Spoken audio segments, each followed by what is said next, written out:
Hello, it's Rachel from Life on Her Terms. Welcome to our show.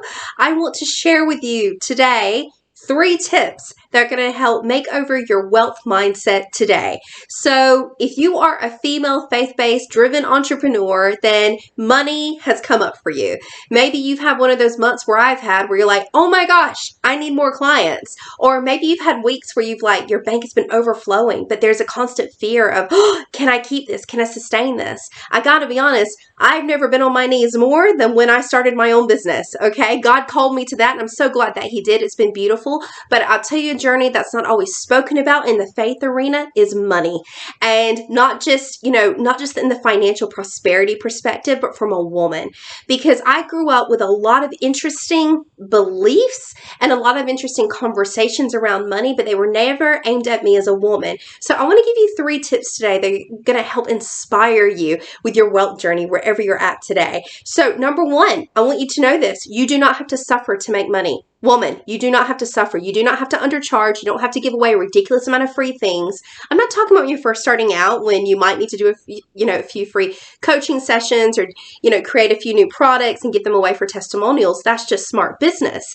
But if you have been in this journey for a few years and you feel stuck and tired and broke, if you are broke, I'm telling you, you don't need to stay that way. God does not require you to suffer to make money. And some of us think that we do. Maybe it's because our parents worked ridiculously hard and we think it has to be just as hard for us. But the beautiful thing about our God is He is generational in every way, and wealth is the same. So that's the first thing I want you to know. You do not have to suffer to make money. If you look in the Bible, there are so many examples of Jesus not just like supernaturally delivering financial prosperity to people. With Solomon, he was well pleased with him and said, what can I give you? Solomon's like, actually, I just want to serve people better. And he gave him money. He did that and then some. Our God wants to bless you in so many ways. And your bank account is not aside from that. It includes that. So that's number 1. Number 2, God wants you to be wealthy. He doesn't want you to love money more than you love Him. He wants you to focus on Him as your provider, but He wants you to be wealthy. Why? Because the wealthier you are, the more you can give, the more you can add to His kingdom. It is very much in His interest for you to do well financially, not at the behest or expense of others. That's not the way it works. That's not the way the kingdom works. That's not the way real wealth works, which I know that you believe that already. So you need to believe and know, and it is a biblical truth. God wants you to be wealthy. He absolutely does. And the Bible backs this up. Number 3, if you're a woman and you're watching this, I need you to hear this truth. I grew up with a Proverbs 31 woman who I kind of had been I believed that she was like this domestic goddess, and I thought it was such a joke because I was like, I'm not interested in any of that. I want a career. I want my own money. I want financial independence. I want none of the things I was taught at church. And it's not a bad thing. I grew up in a beautiful church, but it just didn't speak to that particular perspective. Well, guess what happened? Rachel did her own research in the Bible, and I did my own research in the Proverbs 31 woman, and she was an entrepreneur, my friends. And not just an entrepreneur, she was a very successful entrepreneur who knew the ins and the outs of her business and her family. She delegated, she had support, she wore robes in the city. People knew who she was. She was well respected and well revered in the city that she lived in. So what does that say to me? If she's the ideal woman that we're meant to be living up to, she is a wealthy woman.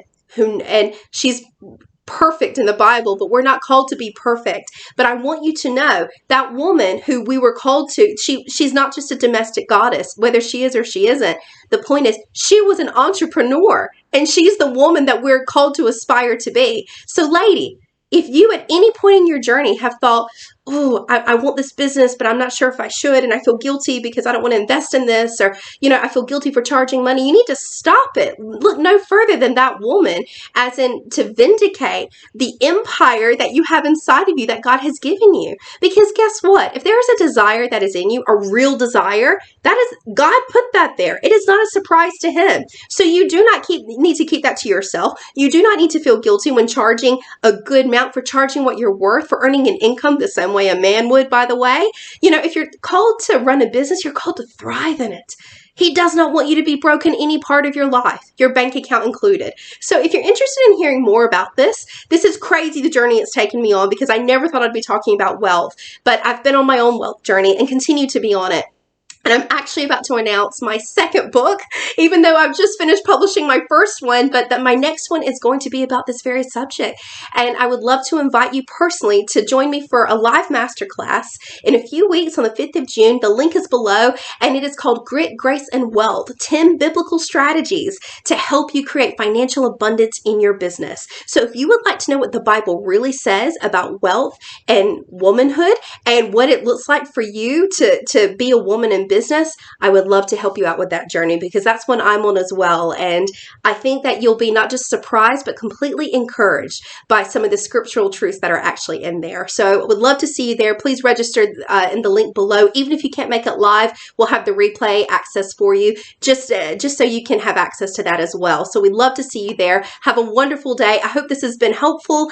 And if you would like more of this type of content, please subscribe below. Much love. Bye.